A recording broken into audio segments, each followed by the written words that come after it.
Sir ముఖ్యంగా విశాఖలో ఇన్ని లక్షల మంది ఉండగా మదన్ మోహన్ అనే వ్యక్తి మీ మీద ఎందుకు కంప్లైంట్ ఇచ్చారు? ఎవడా మదన్ మోహన్? ఎవరైతే మీరు చెప్తున్నారో దళిత వాడెవడో కూడా నాకు తెలియదు. ఆడెవడో చెప్పు, నేను చెప్తా. సార్ ఇంత ప్రెస్ మీట్ లోని అదే మదన్ మోహన్ అనే అతను మీ పేరు, మీ లెటర్ లోని మీ పేరు ప్రస్తావించారు, కానీ మీరు ఎక్కడ ఆ వ్యక్తి మీద ఒక మాట అసలు మీకు పరిచయం గతంలో ఏమైనా ఉందా లేదా? ఒకటి సార్, ఇక్కడ డైరెక్ట్ గా ఎంపీ విజయ్ సార్ ఇది మెన్షన్ చేశారు సార్ పేపర్ లో. అంటే నేను ఒకటి చెప్తా, మీ ఒక్కడి పేరు మెన్షన్, నేను ఒకటి చెప్తా. నెక్స్ట్ మీడియాకి అదే నేను చెప్పేది వినవే, ఒక్కొక్క ప్రశ్న అడగవయ్యా. నీ పేరేంటి? రామకృష్ణ శ్రీనివాస్. నువ్వు కూడా వంశీకృష్ణ లాగానే ఉండవే.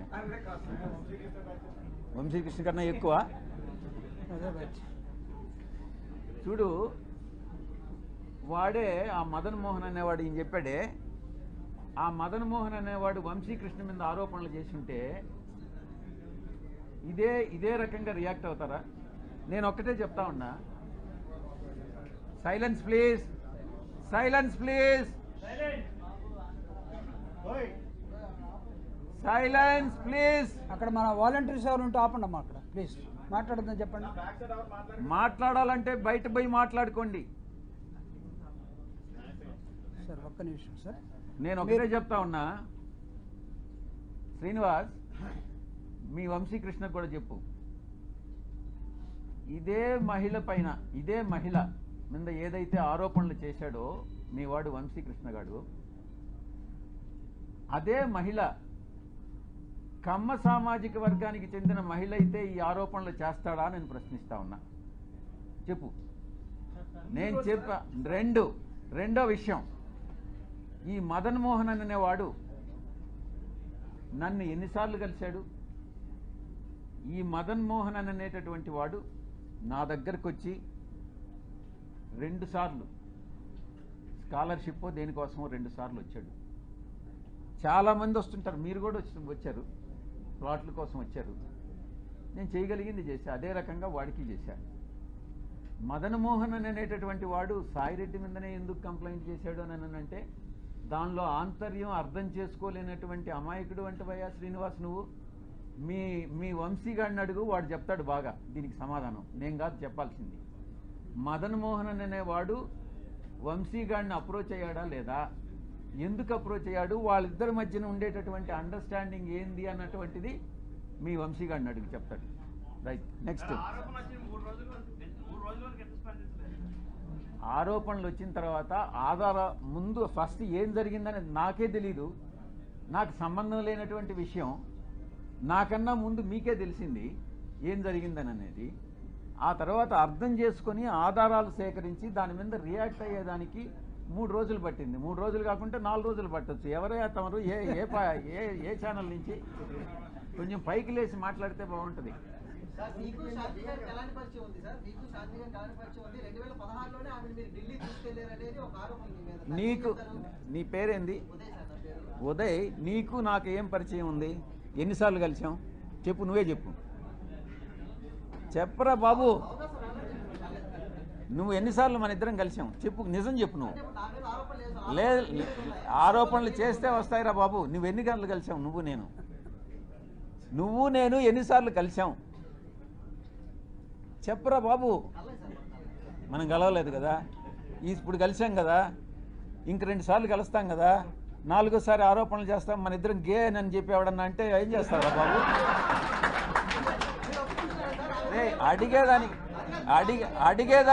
అడిగేదానికి నీకు బుద్ధి ఉండాలా, చెప్పేదానికి నాకు బుద్ధి ఉండాలా. కానీ నెక్స్ట్,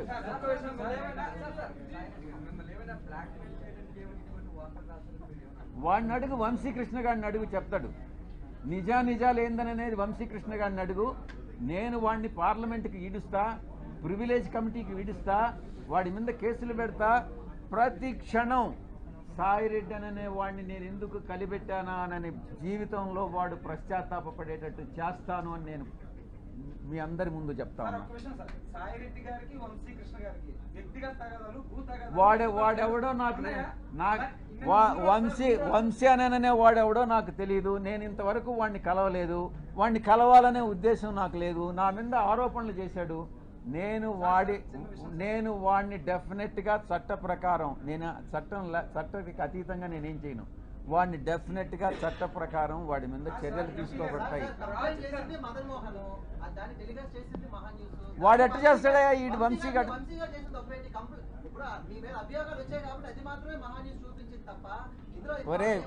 ఒరే ఉదయ్, నిన్ను నేను గే అంటాను, నువ్వేమంటావురా చెప్పు?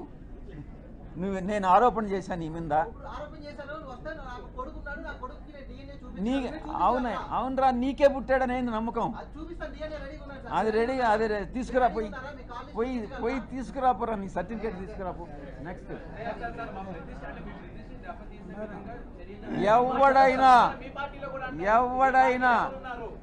ఎవరైనా మా పార్టీకి చెందిన వాళ్ళైనా, తెలుగుదేశంకి చెందిన వాళ్ళైనా, జనసేనకి చెందిన వాళ్ళైనా, జర్నలిస్టులైనా ఎవరైనా నా ప్రతిష్టకి దెబ్బతీసే విధంగా ప్రవర్తిస్తే వదిలే ప్రసక్తే లేదు అని నేను మీకు సభాముఖంగా చెప్తా ఉన్నా. అది నీకే తెలియాలరా బాబు. ఎవరు నీ పేరేం చెప్పు?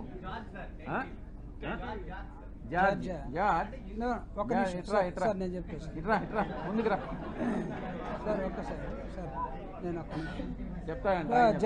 George, here is a small clarification. George and Srinivas, ఆ లెటర్లో ఎంపీ విజయసాయిరెడ్డి పేరు ఉందని అడిగే అన్నావు కదా. టెలికాస్ట్ చేసే ముందు కనీసం ఆ వ్యక్తితోటి దాన్ని క్లారిఫై చేసుకోవాలన్నటువంటి అది ఏదో అంటారు కదా, ఇంగిత జ్ఞానం, జర్నలిజంలో మీరు ఎప్పుడు స్టోరీ తీసుకోవాలి? You have to approach. అంటే ఒక లెటర్ ఎవడో చిల్లరగా రోడ్డు మీద ఎవడో యునానిమస్ లెటర్ రాసేస్తే దాన్ని తీసుకుని మనం పోయి వేసేసుకుంటామా? అంటే మీరు పేరుంది కాబట్టి మేము రాసామని అంటే మేము వేసామంటే అంటే ఇది కరెక్టా? ఎవడైనా సరే, రేపు నీ మీదైనా నా మీదైనా ఇంకొకటి మీదైనా సరే అంటే పేరుంటే వేసేస్తారా? అంటే మీరు స్టోరీలు రాస్తే మేమందరం బురద కడుక్కుంటూ ఉండాలనా? బాగా మీరు పేడంతా మాకు, మీ పశువుల దగ్గర ఉన్న పేడంతా తీసుకొచ్చి మాకు పూసేస్తే మేము కడుక్కోవడం కోసం రోజు ఒక బిందె నీళ్ళు పెట్టుకొని ఉండాలి. ఇక్కడ క్లారిఫై చేసుకోరా? క్లారిఫై చేసుకోరు. దీన్ని చెప్పండి నాకు. నువ్వు ఎలా అడుగుతావు అసలు ఉదయ ఆ ప్రశ్న? ఎలా అడుగుతావు? కాదు సార్, నిన్న ఆ మేడం, ఆ officer, she has given clear cut answer. మీరు కావాలంటే తీసుకోండి. మీరు ఎవరైతే అక్యూజ్ చేశారో, ఎవరైతే ఒక లేడీని, ట్రైబల్ లేడీని బోన్లో నిలబెట్టారో, ఆవిడ్ని ఆత్మహత్య చేసుకునేదాకా మీరు ఎవరైతే తీసుకొచ్చారో, ఆ కుటుంబ పరువు మర్యాదల్ని మీరు ఎవరైతే తీసేశాడో, ఆవిడిచ్చిన సమాధానం చూడండి. నా భర్త అతను మదన్ మోహన్, నువ్వు చెప్తున్న అతను ఎవరో వాళ్ళ బంధువులు, ఆ కుటుంబానికి కుదరలేదు. అరే పాపం పవన్ కళ్యాణ్ కూడా ఒరే బాబు నా కర్మరా నాకు కుదరలేదంటే వదిలేశారు కదా. చాలామంది ఎందుకు చేసుకున్నామంటే పాపం ఆయన్ని నా కర్మరా బాబు నాకు కుదరలేదన్నారు. వాళ్ళు కూడా కుదరలేదేమో. కుదరకపోతే ఉద్యోగం చేస్తుంది. Yes you are a journalist now, you attended this meeting. నేను ఎవరు అడుగుతాడు ఎందుకు అటెండ్ అయ్యావని? She is an employee, is I mean MP. According to the protocol she has to come and explain everything. వీటికి ఒక మాట చెప్పాలా? రే బాబు ఉదయ్, నేను ఎప్పుడు ఎంపీ అయ్యాను రా చెప్పు? నేను ఎప్పుడు ఎంపీ అయ్యాను? నువ్వు చెప్పు. నువ్వు అడిగావు కదా 2016 నుంచి పరిచయం అని. నేను ఎప్పుడు ఎంపీ అయ్యాను చెప్పు? ఊరికే నువ్వు కూడా ఆరోపణలు చేసేస్తే ఎట్రా చెప్పు బాబు? నీకు చెప్పాలి. నేను ఎప్పుడు ఎంపీ అయ్యాను అనేది కూడా తెలియకుండా ఆమె నన్ను 2016 మీట్ అయిందేనని నీకెవరు చెప్పాడు రా చెప్పు? నేను 2016 జూన్లో నేను ఎంపీ అయ్యా. అప్పుడు ఆయన చెప్తున్నాడు చూడు, నీకు అది కూడా తెలియదురా ఉదయ్. నువ్వు చిన్న పిల్లోడివి. నువ్వు మళ్ళీ లేనిపోని ప్రశ్నలన్నీ చేసేందుకు. అందరికీ నమస్కారం.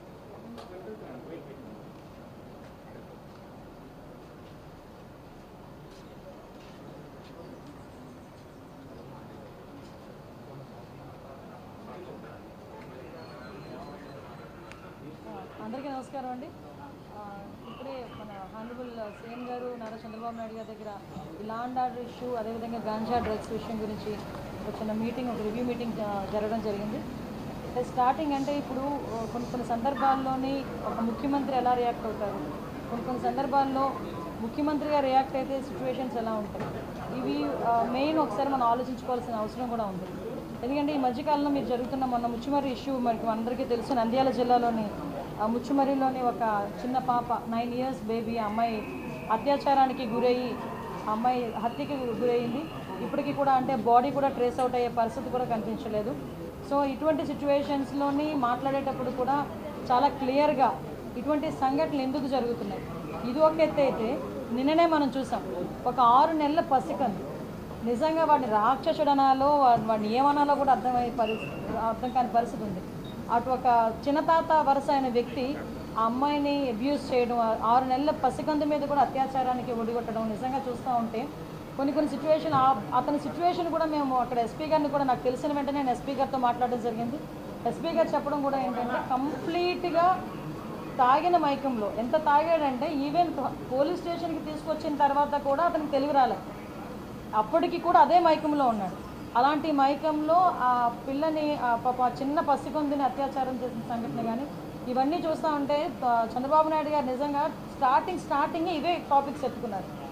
మేము కూర్చున్న తర్వాత అసలు ఎందుకు ఈ పరిస్థితులు వస్తున్నాయి, ఎందుకు ఇటువంటి సిచ్యువేషన్స్ ఎందుకు మనం ఎదుర్కోవాల్సిన అవసరం వచ్చింది, ఎందుకు లిక్కర్ మీద గాంజా మీద డ్రగ్స్ మీద మనం ఎట్టి పరిస్థితులను ఉక్కుపాదం మోపాలి. ఈ గంజాయి మత్తులోని కానీ డ్రగ్స్ మత్తులోని కానీ ఈ మద్యం మత్తులోని కానీ వీళ్ళు చేసిన అరాచకాలు చూస్తూ ఉంటే ఎక్కడో ఒకటి వీళ్ళకి ఫుడ్ స్టాప్ పడాలి అనే ఉద్దేశంతో ఎస్పెషల్లీ ఈ 2 కేసుల విషయంలో మనకి విజయనగరం జిల్లాలోని రామభద్రాపురం మండలం జీడిక వలసలోని జరిగిన 5 నెలల పసికందు మీద జరిగిన అత్యాచారం కానీ ఇప్పుడు ఈ మచ్చుమరిలోని అమ్మాయి హత్య విషయంలోని కానీ చాలా చాలా సీరియస్గా స్పందించి గౌరవ ముఖ్యమంత్రి గారు ఈ 2 ఇష్యూస్కి కూడా ఒక స్పెషల్ కోర్టును కూడా ఇమీడియట్గా ఏర్పాటు చేసి ఆ స్పెషల్ కోర్టు ద్వారా అతి తొందరగా నిందితులు ఎవరైతే ఉన్నారో వాళ్ళకి శిక్ష పడే విధంగా చేయడానికి ఆదేశాలు కూడా జారీ చేయడం జరిగింది. అదేవిధంగా ఇప్పుడు ఎవరైతే మనకి ఈ ముచ్చుమరి విషయంలోనైతే ఆ అమ్మాయి మరి అతి క్రూరంగా చంపబడింది. ఏదైనా మనం మామూలుగా మాట్లాడుకునేటప్పుడు కూడా చాలా క్లియర్గా ఆలోచన చేసుకోవాలి. ఆ అమ్మాయిని కూడా గొంతు నిలిపి చంపి అక్కడ వాళ్ళు చెప్పిన విధానం బట్టి ఒక రాయి కట్టి అక్కడున్న చెరువులోనో కొలలోనో పడేసిన పరిస్థితి. సో అటువంటి సిచ్యువేషన్లో అమ్మాయి బాడీ కూడా ట్రేస్ అవుట్ అవ్వలేదు. ఎన్డీఆర్ఎఫ్ బృందాలు ఇంచుమించుగా చాలా ఎక్కువగా మేమందరం కూడా పంపించడం జరిగింది. ప్రతిరోజు కూడా కంపల్సరీగా చంద్రబాబు నాయుడు గారు దీని గురించి మానిటర్ చేస్తున్నారు. మమ్మల్ని ప్రతిరోజు అడుగుతున్నారు ఎంతవరకు వచ్చింది రిపోర్ట్ ఏంటని అడుగుతున్నారు. దీని మీద మేము అంత ఎన్డీఆర్ఎఫ్ బృందాల దగ్గర నుంచి అన్నీ కూడా ఎతికినా కూడా అమ్మాయి బాడీ అయితే ట్రేస్ అవుట్ అవ్వలేదు. ఇప్పుడు ఆ తల్లిదండ్రులు వాళ్ళు ఎవరైతే నిందితులు ఉన్నారో నిందితులను కూడా పట్టుకుని రిమాండ్కి పంపించడం కూడా జరుగుతుంది. అరెస్ట్ చేయడం జరిగింది. ఇప్పుడు రిమాండ్ కూడా పెడుతున్నారు. అట్ ద సేమ్ టైం ఆ కుటుంబానికి చనిపోయిన బిడ్డను ఎవరు కూడా తీసుకురాలేదు. జస్ట్ వాళ్ళకి ఒక కాంపెన్సేషన్ విషయంలో ఒక 10 లక్షల రూపాయలు ఇవ్వాలని చెప్పి ఆ ముచ్చుమరి కేసులో మనకి 9 సంవత్సరాల ఆడబిడ్డకి ఏదైతే అన్యాయం జరిగిందో అమ్మాయి హత్య గావించబడిందో ఆ కుటుంబానికి 10 లక్షల రూపాయలు. అదేవిధంగా ఇప్పుడు అత్యాచారానికి గురైన బాలిక ఉంది, బాలిక ఇన్ ద సెన్స్ పసికందు, ఆ పసికందుకి కూడా ఒక 5 లక్షల రూపాయలు ఫిక్స్డ్ డిపాజిట్ చేసి రేపు పొద్దున్న అమ్మాయికి ఉపయోగపడేటట్టుగా ఫిక్స్డ్ డిపాజిట్ చేయమని కూడా ఇప్పుడే సీఎం గారు ఆదేశాలు ఇచ్చారు. ఈ విషయంలో ఎలాంటి వాళ్ళైనా కూడా పగడ్బందీగా ఎట్టి పరిస్థితులను వదిలే ప్రసక్తి లేదు అని చెప్పి చాలా క్లియర్గా చెప్పడం జరిగింది. అట్ ద సేమ్ టైం ఈరోజు ఏదైతే గంజా విపరీతంగా పెరిగిపోయి డ్రగ్స్ విపరీతంగా యూసెస్ పెరిగిపోయి నకిలీ మద్యం తాగి వాటికి అలవాటు పడిపోయి వాటి నుంచి బయటికి రాని సిచ్యువేషన్స్లో ఉన్న వాళ్ళని కూడా ఏ విధంగా బయటకు తీసుకురావాలి, ఏ విధంగా రీఅడిక్షన్ సెంటర్స్ ఏర్పాటు చేయాలి, వీటన్నిటి మీద కూడా రివ్యూ జరుగుతుంది. డెఫినెట్గా రాబోయే కాలంలో ఆడపిల్ల మీద ఒకటి మాత్రం చాలా క్లియర్ అండి, ఆడపిల్ల మీద తప్పుడుగా చూడాలనుకున్నా కూడా భయం కలగాలి. తప్పుడుగా వాళ్ళ మీద ప్రవర్తించిన రోజే అదే ఆఖరి రోజు అవ్వాలి వాడికి అన్న విధంగా చట్టాలని కూడా మేము క్లియర్ కట్గా చట్టాలని కూడా మేము చేసుకుంటామండి. డెఫినెట్గా రాబోయే కాలంలోనే ఆడపిల్లల మీద ఎటువంటి అఘాయిత్యాలు జరగకుండా చూసుకునే బాధ్యత కూడా తీసుకుంటాం. ఏదైతే ఈ 2 విషయాలని కూడా నేనే స్వయంగా వెళ్ళి వాళ్ళకి ఆర్థిక సహాయం అందించేటట్టుగా నేను ఏర్పాటు చేసుకుంటాను. అవునండి, అది చేస్తామండి, అది కూడా చేస్తాం. ఇంకా అనౌన్స్ చేయలేదు, అనౌన్స్ చేస్తామండి. 9 రోజులు ఎస్.